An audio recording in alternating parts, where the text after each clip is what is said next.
అందరికీ విజ్ఞానాభివందనలు. నన్ను ఇక్కడికి నిలబడడానికి కారణమైనటువంటి మా గురువులకు నమస్కారం. ఇక్కడ విచ్చేసినటువంటి సద్గురువులందరికీ కూడా మరొకసారి నమస్కారాలు. ఒక పురస్కారాన్ని పంచుకునే అవకాశం ఉంటే ఈ పురస్కారాన్ని చాలామందికి పంచవలసి ఉంటుంది. నేను ఇక్కడ సద్గురుగా నిలబడడానికి చాలామంది ప్రేరణ ప్రోత్సాహం అవసరం ఉంది. మా తల్లి లక్ష్మీకాంతం గారు నాకు సద్గురు. ఎందుకంటే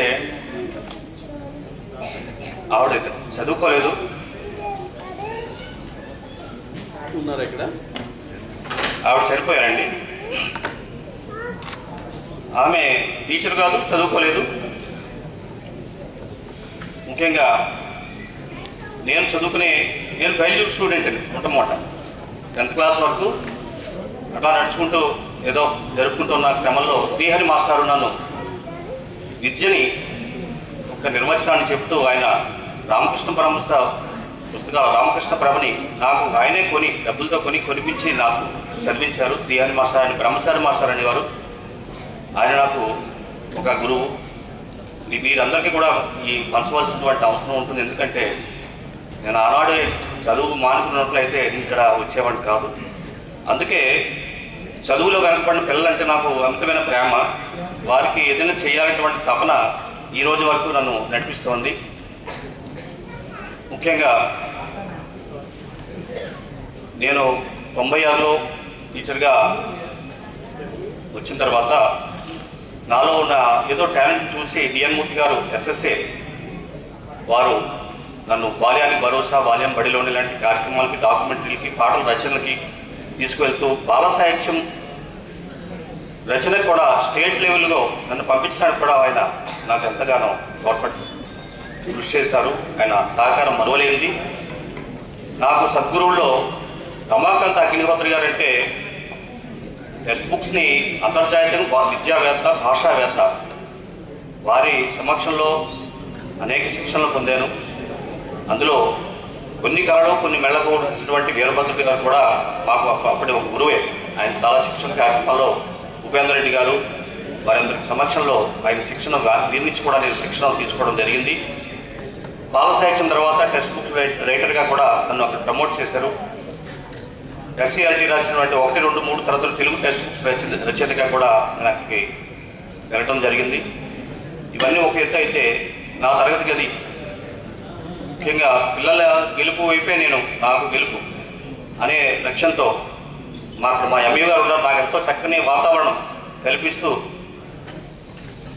నాకు కూడా 2 సార్లు ఆయన హెచ్చరించి ఆయనకి నాకు ఒక కోపం కూడా, ఆయన కోపడ్డారు కూడా. ఎందుకంటే మీరు ఎందుకు పెట్టరు అంటే నాకు ఇష్టం లేదు సార్ అని చెప్పి 1-2 సార్లు మా ఎంఈ గారు కూడా నిలబడితే సార్ వారు కూడా అవార్డులకు పెట్టలేదు. నాకు చాలా దూరంగా సార్ నేను ఉందని చెప్పేసి ఉన్నట్లు పరిస్థితిలో మా సహచరుడు ఈ అప్లికేషన్ పెట్టి ఇక్కడికి అర్పించడం జరిగింది. ఏదేమైనా నేను చేయాలని చాలా ఉంది, చెప్పాలని చాలా ఉంది. టైం మాత్రం చాలా క్లుప్తంగా ఉంది కాబట్టి నేను తొందరగా ముగిస్తూ, నాకైతే ఈ జిల్లా స్థాయిలో కథల వర్క్షాప్ని పెట్టాలని. ఎందుకంటే జన విజ్ఞాతకు బాలసుబ్రహ్మణ్యం గారితోనూ, ఆనందన్ గారు, కేరళ కీర్తి జయరామన్ ఇలాంటి ప్రముఖులతో మేము మేధో మదన సదస్సులో పాడుకుంటున్నప్పుడు ఈ కథల గురించి మా పిల్లలందరూ, మా పాఠశాలలో అందరు పిల్లలు కూడా చక్కని భావసభలో కథలు బాగా చెప్తారు, పాటలు పాడతారు, డ్యాన్సులు చేస్తారు. నాకు ఇప్పటికే ఒక అవార్డు, ఈ సద్గురు అవార్డు నాకు వచ్చిందని అనుకుంటున్నాను. ఎందుకంటే ఇక్కడికి వచ్చిన ఈ పడవల ట్రస్ట్ వారు మా స్కూల్కి వచ్చి ఒక పూటంతా పిల్లలతో గడిపి వాళ్ళ ఆనందాన్ని వాళ్ళు తీసుకోవడం అనేది ఒక నాకు పురస్కారంగా నేను భావిస్తున్నాను.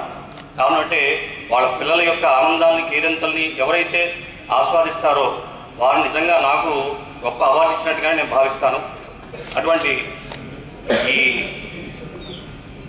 ఈ కార్యక్రమం ముఖ్యంగా కథల వర్క్షాప్ నిర్మించాలని ముఖ్యంగా నేను ఒక పత్రిక నిర్వహిస్తున్నాను. అది నేను కాదు, మా పిల్లల ఎడిటోరియల్గా చిట్టి ఊహలు అనేటువంటి పత్రిక మా పాఠశాలలో 2009 నుంచి వస్తుంది. పులిమేరులో పనిచేసేవాడిని. అక్కడ ప్రారంభమైన పత్రిక నేను కుమారప్రియం వచ్చిన తర్వాత పెదపూడి మండలంలో కూడా పత్రికని నిర్వహిస్తున్నప్పుడు చాలామంది పేరెంట్స్, ఎస్ఎంసీ మెంబర్స్ వీరందరికీ పురస్కారంలో వీరందరూ భాగస్తులే. ఎందుకంటే పిల్లలు ముఖ్యంగా వారే భాగస్తులు, వాళ్ళే నిర్వహించుకున్న పత్రిక. బాల సాహిత్యం 1000 పుస్తకాలు మేము అక్కడ సేకరించి పెడితే ఆ పుస్తకాలు చదివి ఆస్వాదించి అందులో ఉన్నటువంటి రసానందాన్ని తీసుకుని ఆ పత్రికలో చక్కని కథలు, పాటలు, గేయాలు, చక్కని వాళ్ళ లేఖలు, డైరీలు అన్నీ కూడా దాంట్లో రాసుకుంటే అది మేము ప్రింట్ చేయడం వరకే మా బాధ్యత. వాళ్ళే సేకరించుకుంటారు, వాళ్ళే రాసుకుంటారు. గోడ పత్రికలోది పోర్ట్ఫోలియో తెచ్చుకుని పత్రికలో పెట్టుకుంటారు. ఆ పత్రికని 2009 నుంచి 3 నెలలకు ఒక పత్రిక, త్రైమాసిక పత్రిక నేను కంటిన్యూగా నిర్వహిస్తానంటే దానికి ఎస్ఎంసీ సభ్యులు, ముఖ్యంగా మా పేరెంట్స్, అక్కడ సానా వెంకట్రావు గారి యొక్క ఔదార్యం, ఈ అందరి యొక్క తో మేము చేస్తున్నాం. విజ్ఞాన యాత్రలు, కంప్యూటర్ని కూడా మేము గవర్నమెంట్ ఇచ్చినా ఇవ్వకపోయినా మేము కంప్యూటర్ని తెచ్చి మెగాఫోన్ తెచ్చి మెగాఫోన్తో పిల్లలు మాట్లాడే విధంగా వాళ్ళందరూ కూడా ఎవరు భయంతో ఉండరు, చక్కగా మాట్లాడేటువంటి బాలల సభ ప్రతి శుక్రవారం జరుగుతుంది. ఇవన్నీ కూడా చూసేటువంటి అవకాశం పడాల్సి ఫెస్టివల్ జరిగింది. ఆ చూడటమే నాకు ఆనందం, అదే నిజమైన పురస్కారంగా నేను భావిస్తూ, మరొక విషయం, ఈ చిట్టోహండి పత్రికని జిల్లా స్థాయిలో కూడా తీసుకురావాలని నా ప్రయత్నం. అయితే నా ఆర్థిక పరిస్థితి వెసులుబాటు లేదు కాబట్టి ఆ పత్రికని ప్రమోట్ చేయాలని నా ఉద్దేశం ఉంది. ముఖ్యంగా సాంస్కృతిక కాలుష్యంలో పిల్లలు ఎటోపోతున్నారు. అటువంటి సాంస్కృతిక కాలుష్యం నుంచి రక్షించాలంటే ప్రత్యామ్నాయ సంస్కృతిని నిర్మించాలి. బలంగా పిల్లలకు మంచి సంస్కృతిని మనం నేర్పాలి. మనం ఏది చెప్తే అది నేర్చుకుంటారు. మనం నేర్చుకోకపోతే టీవీలో వాటిలో చూసి నేర్చుకుని ఎటో వెళ్తున్న పరిస్థితి పిల్లలను మన వైపు లాక్కురావాలి. మనం మంచి సమాజం వైపు మంచి పిల్లలుగా ఎదగాలంటే వాళ్ళకు ఒక మంచి సంస్కృతి కలగజేయాలంటే ప్రత్యామ్నాయ సాంస్కృతిక దడం అనేది మా పాఠశాలలో తెలుస్తుంది. దాన్ని మరింత బలోపేతం జిల్లా స్థాయిలో చేయాలని నా ఉద్దేశం. ఇది నా ఆకాంక్ష. Thank you so much. మరొక ధన్యవాదాలు.